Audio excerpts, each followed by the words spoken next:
우리 인간 세상에서 살아가면서 우리가 겪는 많은 문제들이 있습니다. 그 가운데서 이 고통의 문제는 항상 우리의 동반자죠. 떠날 수가 없는 문제라는 얘기입니다.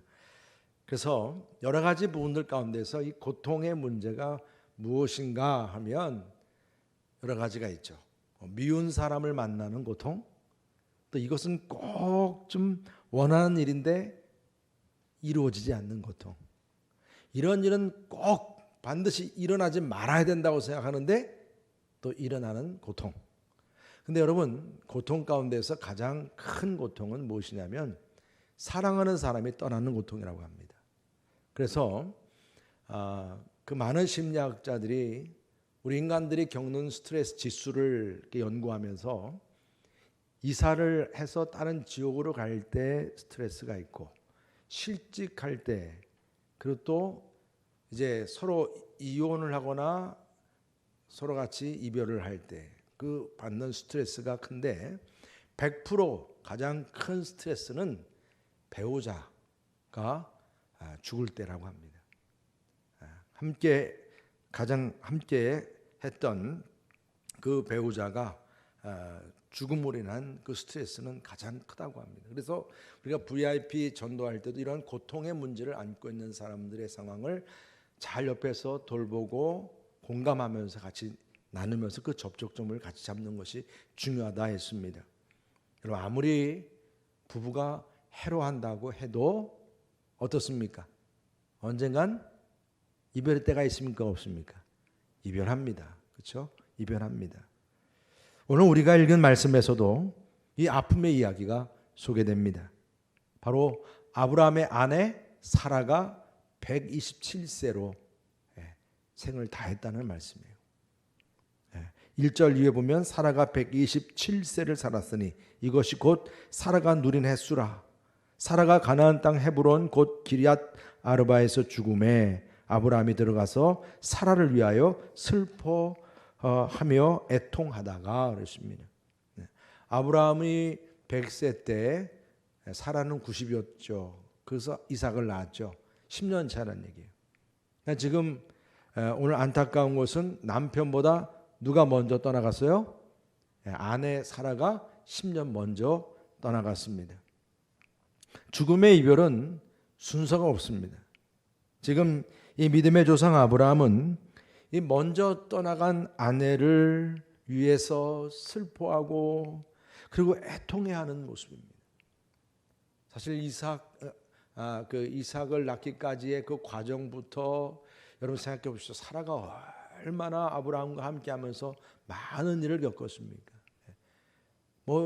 이 사라에 대한 이야기만 나눠도 끝이 없죠. 사실 사랑하는 동료, 가족이 떠나가는 것처럼 슬픈 일이 없습니다. 그래서 오늘 말씀은 이 사라의 죽음의 이야기를 통해서 우리에게 주시는 교훈, 깨닫는 교훈이 무엇인가 하는 것입니다. 먼저 오늘 말씀을 통해서 사람은 누구나 죽는다는 사실입니다. 여러분도 잘 아시죠? 히브리서 9장 27절 말씀, 한 번 죽는 것은 사람에게 정해진 것이요 그 후에는 뭐가 있다고요? 심판이 있다 말씀했습니다. 여러분, 이삭만 아니라 아브람만 아니라 또 우리 사라만이 아니라 모세, 또 여러분 사도 바울, 성경의 많은 위대한 인물들 다 죽었습니다. 여러분, 사람이 살고 죽는 문제에 있어서 그 사람이 얼마나 오래 살았느냐, 이건 그렇게 중요한 게 아니에요. 어떤 삶을 살아갔느냐, 이것이 중요합니다. 그래서 사라는 그런 차원에서 보면 참으로 의미 있는 삶을 살았습니다. 왜냐하면 하나님께서 약속의 자녀죠. 이삭을 90세에 낳았어요. 이것처럼 큰 의미 있는 일이 어디 있겠습니까? 이삭을 낳는 그 기적의 도구로 쓰임을 받았습니다. 그리고 그의 생애는 대단한 영웅처럼 그렇게 빛나고 유력하고 유명하고 그런 모습이 아니에요. 그냥 이삭은 어떻게 해요? 이렇게 약속의 자녀로 태어난 이삭을 잘 양육하고 키우는 데만 헌신했어요. 이게 사라의 생애의 아주 중요한 부분이에요. 물론 남편 아브라함을 같이 옆에서 도와준 일도 중요했지만 그는 하나님의 목적, 그 사명, 이 일이 바로 이삭을 키우는 일이었기에 그 사명에 충성했던 것입니다. 여러분, 우리 사람은요, 그래서 그 사람이 얼마나 유명하냐, 오래 살았냐, 이것이 중요한 게 아니라 얼만큼 하나님께서 주신 그 목적과 사명을 잘 수행하고 살다가 죽었느냐는 것이 중요하다는 것입니다. 여러분, 우리 예수님은 짧은 생애였습니다. 그렇지만 온 인류의 구원을 위해서 십자가의 그 죽으심을 이루시고 의미 있는 삶을 사셨습니다. 여러분, 누가 사도 바울을 말입니다. 사실 그는 이방인 선교를 위해서 오로지 전도만을 위해서 열심히 살았어요. 그러니까 자기 챙기지 못했어요. 결혼도 못했어요. 가난했어요. 감옥을 수없이 오갔습니다. 나중에는 감옥에서 생을 마감했습니다. 그러한 사도 바울을 두고 누가 미련하다고 말을 합니까? 어리석다고 말을 합니까? 모든 사람은 사도 바울을 존경합니다. 왜 그렇습니까? 하나님께 주신 사명을 이루고 떠나기 때문에 그렇습니다. 우리 모두에게도 각자에게 하나님께 주신 인생의 목적이 있습니다. 그래서 죽기까지 우리는 목적이 이끄는 삶이 중요하다는 거예요. 하나님께서 내게 주신 사명, 그 목적이 무엇인가? 그 목적을 이루는 삶입니다. 여러분 생각해 보십시오. 하나님은 왜 나를 이곳에 앉게 했고 나를 무엇을 위해서 이렇게 부르셨는가? 우리가 죽음을 생각할 때에 여러분, 죽음이 우리를 다스리게 해서는 안 됩니다. 왜냐하면 죽음은 죄의 삭시라고 그랬습니다. 우리는 예수님을 통해서 죽음을 이기게 된 줄 믿으시길 바랍니다. 부활의 소망을 갖도록 예수님, 그 예수님을 부활의 첫 열매로 우리에게 선물로 주셨습니다. 그래서 우리는 살아가면서 예수님을 믿는 자는 죽어도 살겠고 살아서 믿는 자는 영원히 죽지 않는다. 이런 약속의 말씀이 우리에게 주어짐을 믿으시길 바랍니다. 그래서 우리가 죽음을 만날지라도 죽음의 속성인 좌절, 절망, 이런 여러 가지 죄악된 것들, 그런 모든 것들이 나를 지배하거나 염려하거나 근심하게 해서는 안 된다는 얘기입니다. 비록 죽음의 슬픔이 있을지라도 오늘 아브라함도 애통했습니다. 슬퍼했습니다. 그러나 죽음을 이기신 우리 주님을 바라보면서 천국의 소망을 붙잡고 살아갈 수 있는 저 여러분 되시기를 주의 이름으로 축원합니다. 그리고 두 번째로 받는 우리 교훈은 하나님의 사람은 불신의 세상에서 존경을 받을 수 있어야 한다는 거예요. 너무 중요합니다. 아브라함은 이제 죽은 사라를 위해서 장례를 치러야 했습니다. 아내를 위해서 기념이 될 그 매장지를 준비한 겁니다. 그 당시에 이제 장래의 어떤 문화가 있었을 텐데 아마 그런 문화에 따른 하나의 모습이었으리라 생각이 됩니다. 그런데 막상 아브라함이 아내 사라를 위해서 매장지를 준비하려고 했지만 땅이 있었어요, 없었어요? 땅이 없었습니다. 그래서 아브라함은 그 지역에서 그렇게 유명하고 영향 있는 그러한 사람이었을지라도 아내 하나 묻을 땅이 없었기에 이제 그 사라의 무덤을 위한 매장지를 오늘 이제 구하였습니다. 3절 보면 그 시신 앞에서 일어나 나가서 헷족 속에게 말하 이르되 나는 당신들 중에 나그네요 거류하는 자이니 당신들 중에서 내게 매장할 소유지를 주어 내가 나의 죽은 자를 내 앞에서 내어다가 장사하게 하시오 그랬습니다.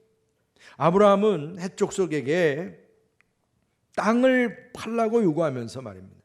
자신은 나그네요 거류하는 자라고 말하고 있습니다. 여러분, 이 표현은 참으로 겸손한 표현이죠. 뭔가 협상을 하고 요구를 할 때 이런 겸손한 태도는 참으로 중요한 겁니다. 그런데 여기서 지금 우리는 단순히 겸손한 차원 이상의 의미를 우리가 생각하게 합니다. 아브라함은 그동안 그냥 전세살이처럼 아마 살았는지 모릅니다. 왜 나그네요 거루자였기에. 그런데 지금은 땅을 구하려고 합니다. 땅을 구하는 입장에서 여러분, 아브라함은 분명하게 인지를 하는 거예요. 내가 비록 땅을 구할지라도 여전히 뭐예요? 나는 나그네요 거류자라는, 이것을 의식하게 하는. 우리가 진정으로 살아야 할 영원한 처소는 하늘나라의 처소임을 깨닫게 하는 말씀임을 믿으시기를 바랍니다. 여러분, 우리가 살고 있는 땅과 집이 그렇게 여러분 아무리 좋아도 영원합니까? 아니요. 아브라함은 그걸 보게 하는 거예요. 나그네요 거류자입니다. 이런 아브라함의 요구에 땅 주인 해족속은 묘실인 막벨라굴을 무상으로 제공하겠다고 말합니다. 그래서 5절에 보면 해족속이 아브라함에게 대답하여 이르되 내 주여 들으소서, 당신 우리 가운데 있는 하나님이 세우신 지도자이시니 우리의 묘실 중에서 좋은 곳을 택하여 당신의 죽은 자를 장사하소서. 우리 중에서 자기 묘실에 당신의 죽은 자 장사함을 금할 자가 없으리이다. 여러분, 이 말씀만 딱 읽어도요, 아브라함이 비록 이제 하나님께서 지시할 땅이라 해서 간 곳이지만 아직 여전히 전세살이에요. 이방인이에요. 그러한 이방인이었으나 그의 영향력은 거의 주인격이었다는 얘기예요. 오늘 뭐라고 불러요? 주여 주여, 이렇게 지금 부르고 있지 않습니까? 하나님이 인정하고 하나님이 세우신 지도자라고 말합니다. 여러분, 그 이방에 같이 함께하는 사람들이 지금 하나님을 인정하면서 하나님이 세운 지도자라고 아브라함을 인정하고 있다는 것은 대단한 일이죠. 이만한 칭찬이 어디 있겠습니까? 그뿐이겠어요? 여러분, 지금도 우리가 우리 주변에 만약에 이런 장례지 관련된 것이 만약에 만들어진다면 다들 막 피켓 들고 나갈 겁니다. 사실 그렇게 장례할 그런 처소로 만든다는 자체가 그렇게 유익하진 않을 터인데도 아주 기꺼이 뭐라고 얘기합니까? 아브라함을 주여 하나님이 세우신 지도자요, 그럴 뿐만 아니라 그냥 당신은 죽은 자를 장사하는 자리로서 그냥 사용하십시오. 그동안 우리 아브라함 선생님이 우리에게 주시고 같이 나눴던 것만 해도 얼마나 대단한데 뭐 이런 거 가지고 그러십니까? 그냥 쓰세요. 지금 해석적 땅 주인이 하는 말은 아브라함이 얼만큼 그곳에서 인정받고 살았는지, 사도 바울이 얘기했던 것처럼 무엇이든지 칭찬받을 만하며 무엇이 사랑받을 만하며 그런 모습으로 지금 살았던 것을 보게 한다는 얘기입니다. 여러분, 그가 얼만큼 이 지역에 있는 사람들에게 섬기고 인정을 받았는지요. 저는 오늘 말씀을 보면서도요, 우리 여러분께 성도님을 생각했습니다. 과연 우리 여러분께 성도님들이 여러분들 사는 직장이든 주변 이웃들과의 관계에서, 믿지 않는 그분들과의 관계에서 아브라함처럼 얼만큼 칭찬과 존경을 받는 모습인지 말입니다. 여러분, 우리 여러분께 성도님들 다시 한번 여러분들이 이웃들과 평소에 좋은 관계를 유지하는 가운데서 존경받고 사랑받고 이런 전도의 문이 열릴 수 있기를 주님의 이름으로 축원합니다. 그리고 또 하나 중요한 교훈은, 우리 그리스도인이라면, 하나님의 사람이라면 영적인 부분을 우리가 가지고 살아간다고 할지라도 세상에서의 물질 관계는 분명해야 한다는 것입니다. 아브라함은 땅 주인 에브론에게 그렇게 공짜로 쓰십시오 그냥 말을 했으나 정중하게 몸을 구부리면서 아주 진지한 태도죠. 밥값을 충분히 지불하겠습니다, 이렇게 말씀합니다. 그래서 그 땅을 소유하게 해달라고 합니다. 그렇지만 또 주인은 두 번째 또 아닙니다. 그냥 사용하라고 호의를 베푸는 거예요. 여러분, 이 정도면 공짜 좋잖아요. 얼치구나 좋구나 하면서 할 수도 있는 일일 텐데, 아브라함은 더 진지하게 몸을 엎드리면서 정당한 값을 치르고 소유가 되게 해달라고 요청을 합니다. 아브라함은 거래는 거래인 만큼 분명하게 해야 하기를 원했던 것입니다. 여러분, 우리 그리스도인들은 공짜를 너무 좋아하는 경향이 있어요. 왜냐하면 구원을 공짜로 받았다고 말해요. 다 공짜인 줄 알아요. 여러분, 구원은 진짜 공짜로 받을 수밖에 없어요. 왜? 구원은 갚을 길이 없기 때문에 그래요. 그러나 세상적인 일에 있어서는요, 너무 우리가 공짜를 좋아하다가 사람이 염치가 없어지는 경우가 많거든요. 그럼 이게 문제가 돼요. 나중에는 그게 다 좋은 게 좋은 거라고 그렇게 생각되죠. 나중에는 그게 문제가 되더라고요. 그래서 세상의 일에는 어떤 절차가 있고 법도가 있고 어떤 규정이 있잖아요. 그러면 인간관계든 어떤 물질 관계든 분명하게 해야 할 것은 해야 한다는 거예요. 그러지 못해서 문제되는 경우들을 많이 봅니다. 정말 여러분들, 오늘 이 헷족속이라고 하는 에브론, 이름이 나옵니다. 에브론이라고 하는 이 땅 주인의 이름이, 그가 정말 어떤 마음이었는지를 보게 하는 말씀이 나와요. 14절 보면 에브론이 이제 땅값을 제시합니다. 아브라함에게 대답하여 이르되 내 주여 내 말을 들으소서. 땅값은 400세겔이나 그것이 나와 당신 사이에 무슨 문제가 되리까? 당신의 죽은 자를 장사하소서. 지금 에브론은 땅값을 400세겔이라고 딱 던지면서, 아이 뭐 그렇게까지 하세요. 그냥 사용하시죠. 뭐 내가 어떻게 돈까지 받겠어요. 그렇게 얘기를 하면서 얼마를 얘기해요? 400세겔을 얘기합니다. 여러분, 물가를 계산해도 먼 훗날 우리 예레미야는 아나도 땅을 사는데 17세겔을 씁니다. 다윗 왕은 아라우나의 타작마당을 구입을 하는데 50세겔을 씁니다. 여러분, 오므리 왕이 사마리아 성 자체를 다 구입을 하는데 3,000세겔을 씁니다. 아니, 이거는 성 전체를 다 사는데 3,000세겔입니다. 그런 이런 걸 생각하면 400세겔이 이게 한 무덤을 사는데 이게 싸요, 비싸요? 엄청 비싼 거죠. 여기다 끼워 팔기도 합니다. 말씀 그 다음에 보니까 어떻게 끼워 팔아요? 밭하고 나무까지 팔아요. 이게 세상입니다, 여러분. 그 당시에 어떤 고대 근동에서 어떤 거래하는 하나의 예법인지 모르겠지만, 지금 그냥 거저 주겠다고 처음에 얘기하는 것들은 다 하나의 인사치레이고 거치레예요. 여러분, 겉으로는 양보하는 듯하고 지는 듯하고 하지만 다 세상 사람은 속으로 계산합니다. 다 계산합니다. 이걸 알아야 돼요. 절대 손해볼 일을 하지 않습니다. 공짜 없어요. 그런데 오늘 아브라함은 이게 터무니없는 가격인 줄 알면서도 어떡합니까? 여기에 대해서 뭐 가격이 어떠네 저떠네 얘기합니까? 안 합니까? 안 합니다. 그냥 400세겔 그대로 받고 계산해 줍니다. 아브라함은 이제 모든 사람이 보는 성문 앞에서 대가를 치르고 이 막벨라굴을 이제 모든 헷족속이 보는 앞에서, 성문이라고 하는 것은 하나의 법적인 그런 근거가 되는 장소이기도 하거든요. 그곳에서 자신의 소유로 땅 이제 확정하게 된다는 얘기입니다. 그게 오늘 마지막 부분의 말씀이에요. 17절 이후에 우리 다 함께 읽어보겠습니다. 17절부터 시작.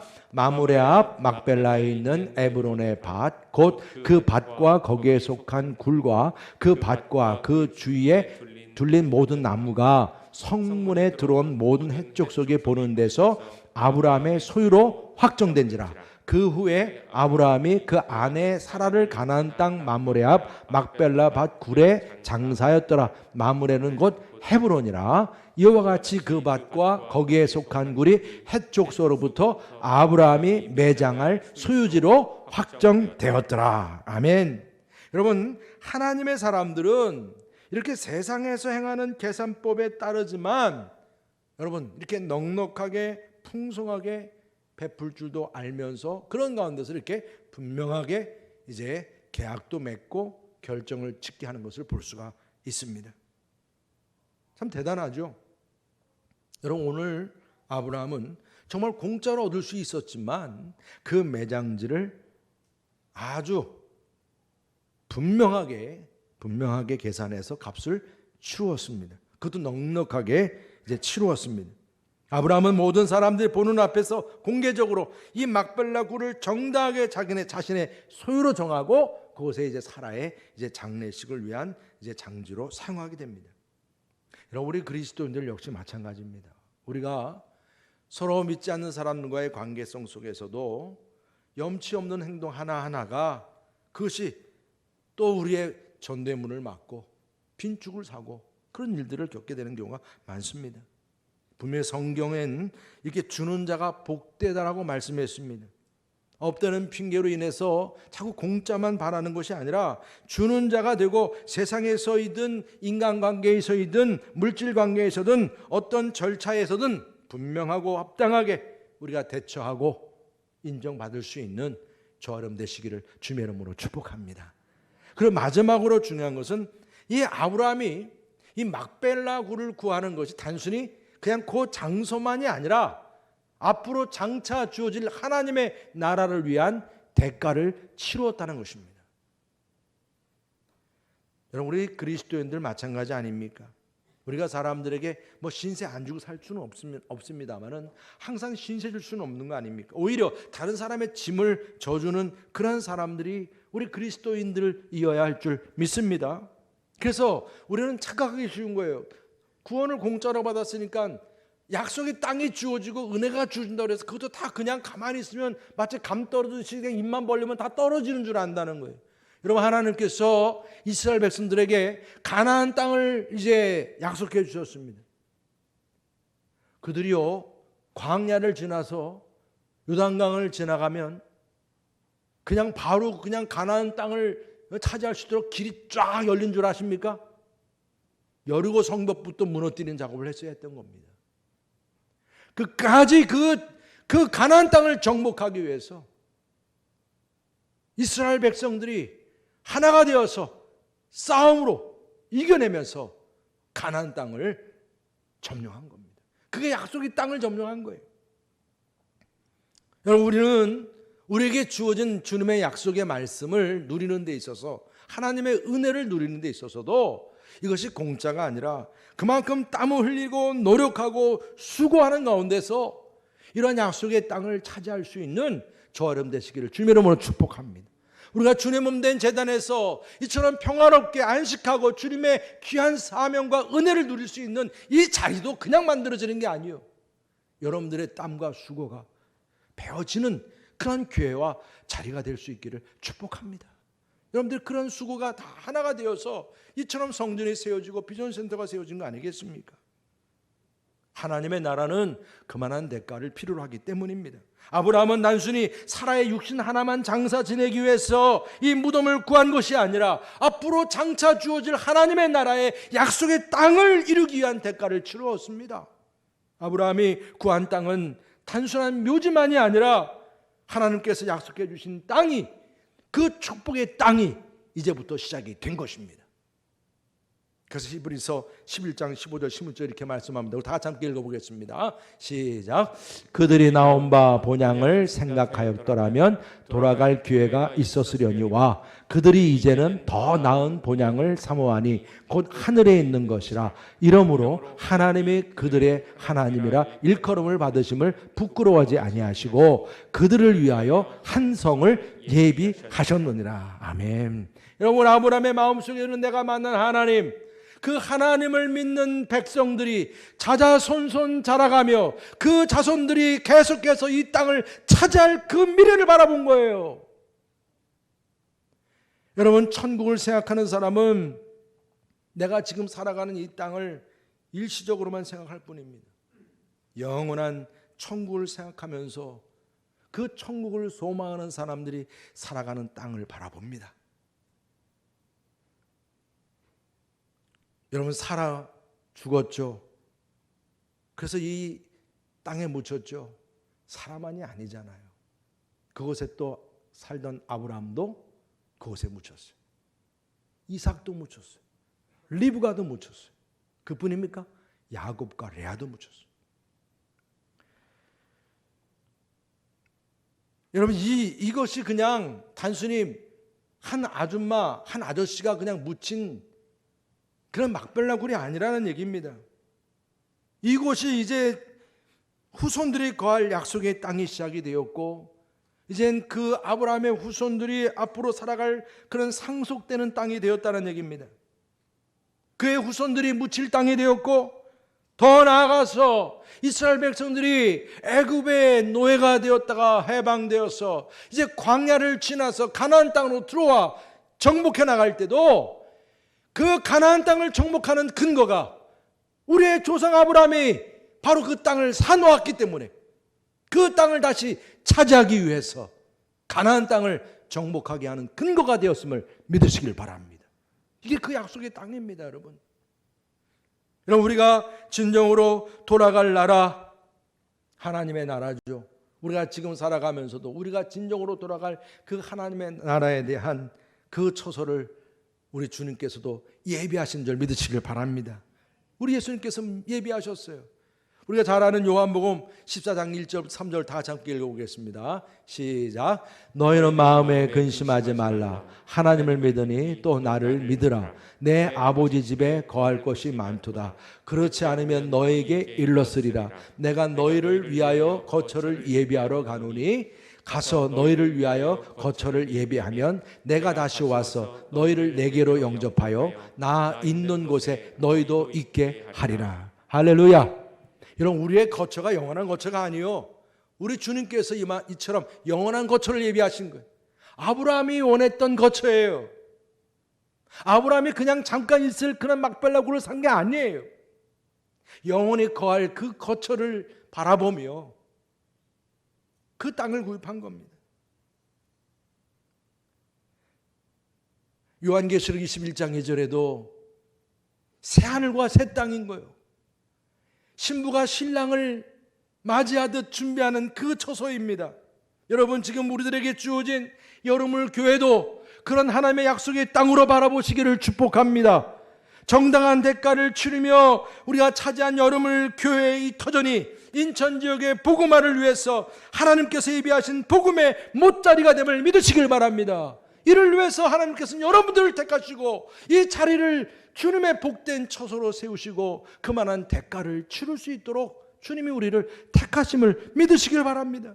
이 교회를 거점으로 해서 우리는 또 살다가 또 떠나가요. 우리 많은, 제가 알고 있는 우리 성도님들이 이미 많이 떠나가셨어요. 이 교회에서 섬기고 나서. 그렇지만 이 교회를 거점으로 해서 이 지역에 살아가는 많은 불신의 영혼들이 예수님에 대한 기쁨의 소식을 듣게 되고 아브라함의 그 막벨라 굴을 구입할 때에 그 대가를 치루어서 그곳이 바로 약속의 땅이 시작되었던 것처럼 우리가 이곳에서 복음을 전하면서 이 땅이 하나님의 나라가 이루어지는 그만한 귀한 하나님의 약속의 땅이 됨을 믿으시길 바랍니다. 여러분, 우리가 오늘 예수님의 탄생을 기다리는 강림 첫 주일을 맞이하면서 하나님께서는 이 땅에 하나님의 나라를 이루고 온 인류의 죄사함과 구원을 위해 그 약속을 성취하기 위해서 독생자를 예수 그리스도를 육신으로 이 땅에 보내신 그 날을 이제 우리가 기대하는 날입니다. 우리는 성탄절을 기쁘고 기쁜 마음으로 기다립니다. 그렇지만 무엇보다도 하나님께서는 하나님의 나라와 구원을 이루게 한 그 대가를 치르도록 말입니다. 예수 그리스도를 하나님의 어린 양으로 이 땅에 보내셨습니다. 예수님께서 이 땅에서 그가 치르신 대가는 너무나 혹독했던 것입니다. 자신의 몸을 쳐서 복종하시면서 십자가에 죽기까지 내어주는 희생제물이 되셨습니다. 예수님께서는 하나님 아버지의 뜻에 순복하고자 이삭처럼 말입니다. 번제단의 제물로 이 땅에 태어나셨음을 믿으시기를 바랍니다. 여러분, 우리는 주님의 성탄일을 기다리면서 무엇보다도 우리의 구원을 위하여 독생자 아들 예수님을 희생제물로 내어주신 하나님의 그 사랑과 은혜를 먼저 기억하시기를 바랍니다. 이것이 하나님께서 치르신 대가입니다.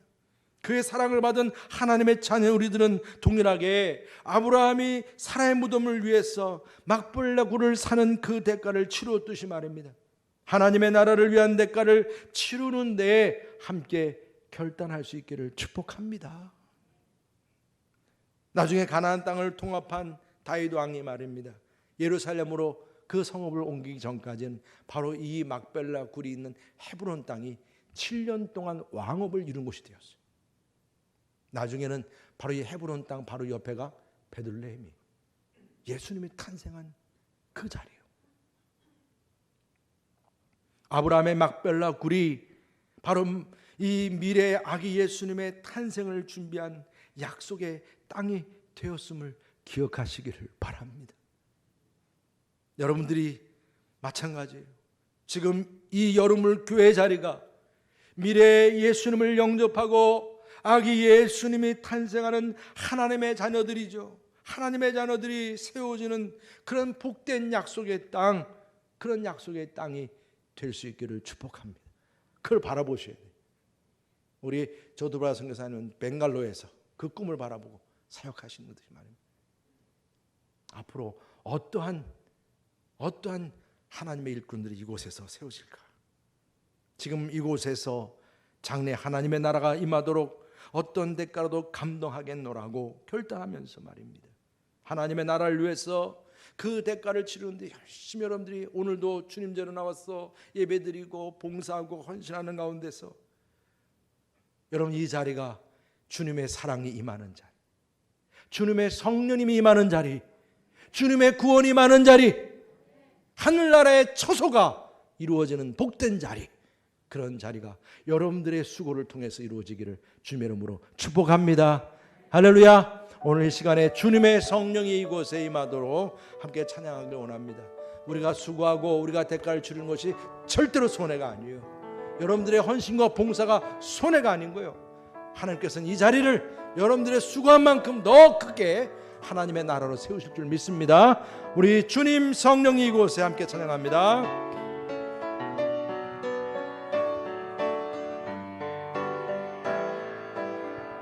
주님의 성령이, 주님의 성령 지금 이곳에 임하소서. 주님의 성령, 주님의 성령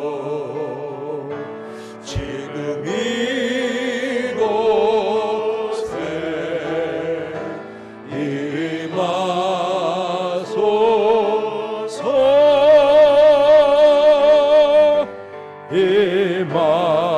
임하소서. 할렐루야.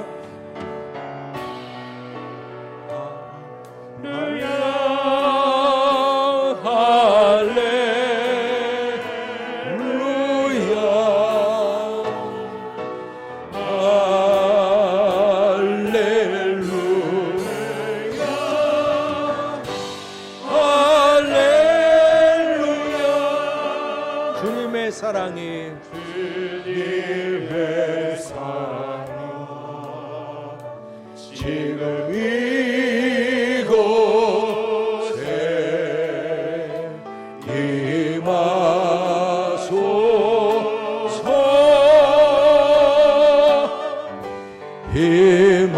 우리 다 같이 일어나셔서 주님의 사랑, 주님의 사랑 지금 이곳에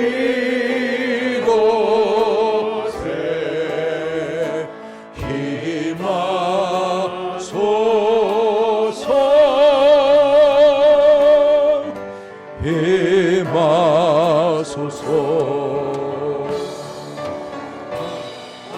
할렐루야, 할렐루야, 할렐루야,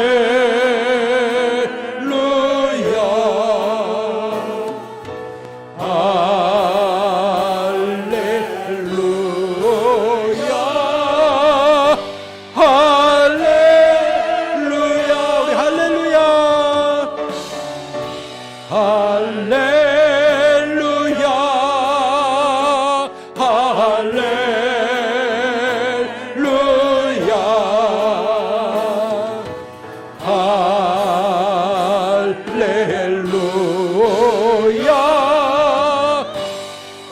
할렐루야, 할렐루야. 여러분들이 주님의 나라를 위해서 말입니다, 어떤 대가를 치를지라도 할렐루야 할 수 있기를 축복합니다. 할렐루야 할 수 있기를 축복합니다. 여러분 옆에 분들의 서로 축복하시기 바랍니다. 주님을 위한 대가를 치릅시다. 할렐루야, 할렐루야. 감사합니다.